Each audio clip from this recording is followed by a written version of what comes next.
In 1954, the CIA orchestrated the overthrow of Jacobo Arbenz, the democratically elected president of Guatemala. This covert operation, born from corporate interests and Cold War paranoia, not only toppled a government but also set the stage for decades of violence and oppression. This is the story of how a fruit company, a superpower, and a fragile democracy collided to change Guatemala's fate. In 1944, Guatemala was gripped by a wave of change. The country had endured years of military dictatorship under Jorge Ubico, a regime marked by brutal repression and economic exploitation. But the winds of revolution swept through the nation. Workers, teachers, and students took to the streets, demanding democracy, justice, and equality. Their perseverance paid off. Ubico was overthrown, and a new chapter began. The revolution ushered in the first democratic elections in Guatemala's history.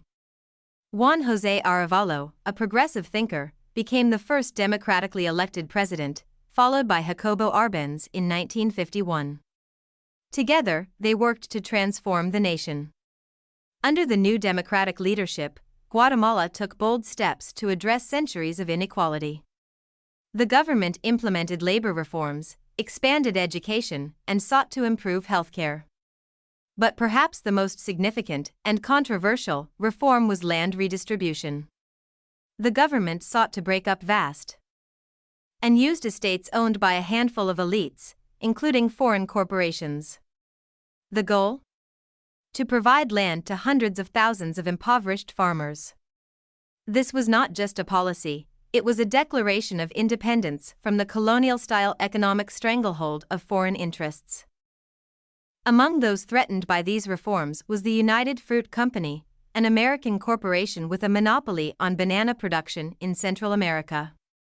United Fruit controlled vast swaths of Guatemalan land, most of which lay idle and benefited from exploitative labor practices.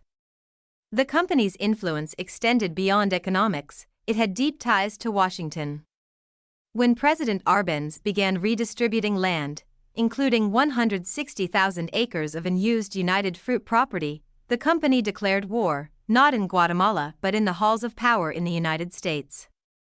United Fruit launched a powerful lobbying campaign, branding Arbenz as a communist threat.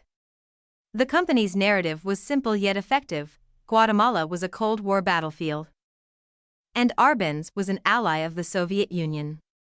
Key figures in the Eisenhower administration, including Secretary of State John Foster Dulles and his brother, CIA Director Allen Dulles, had personal and financial ties to United Fruit. Their response was swift and decisive. The CIA was ordered to act. The goal was to remove Arbenz from power and ensure Guatemala remained aligned with U.S. interests. The CIA initiated two covert operations, Operation PB Fortune and its successor, Operation PB Success. The plan was clear: arm and train opposition forces to overthrow Arbenz. The chosen leader for this operation was Colonel Carlos Castillo Armas, a disgruntled former military officer. As Castillo Armas prepared to invade, the CIA deployed a range of tools, including bribery, propaganda, and economic sabotage. Psychological warfare was central to the coup. The CIA created a fictional rebel army, broadcasting exaggerated accounts of its strength to sow fear and confusion among Arbenz supporters. Planes bombarded Guatemala City with leaflets urging citizens to rise against Arbenz. The psychological pressure proved devastating. Convinced he faced insurmountable odds, Arbenz resigned on June 27, 1954, marking the end of Guatemala's democratic experiment. To justify their actions, the CIA launched Operation PB History, an effort to uncover evidence of Soviet influence in Guatemala. Agents combed through government archives, hoping to find proof that Arbenz was a communist puppet. They found nothing substantial, but the narrative had already been cemented. The coup was presented to the American public as a victory for democracy. In reality, it was a triumph of corporate interests over the will of the Guatemalan people.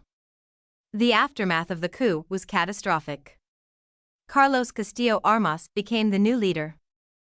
But democracy did not return. Instead, Guatemala plunged into a cycle of military dictatorships, political repression, and civil war. Successive U.S.-backed regimes targeted indigenous communities, particularly the Maya peoples, in what many now recognize as genocide. Tens of thousands were killed, and entire villages were wiped out. The dream of the 1944 revolution was crushed, replaced by fear and instability. The overthrow of Arbenz serves as a stark reminder of the dangers of corporate influence and Cold War paranoia. For Guatemala, it was a lesson in the fragility of democracy and the devastating impact of foreign intervention. Today, the legacy of the coup is still felt. Guatemala continues to grapple with inequality, corruption, and the scars of its past. But there is also resilience, a growing movement to reclaim the ideals of 1944 and demand accountability for historical injustices. The story of Jacobo Arbenz is not just a cautionary tale for Guatemala but for the world. It reminds us that the fight for justice and sovereignty often comes at a heavy price. Only by understanding this history can we ensure that such tragedies are never repeated.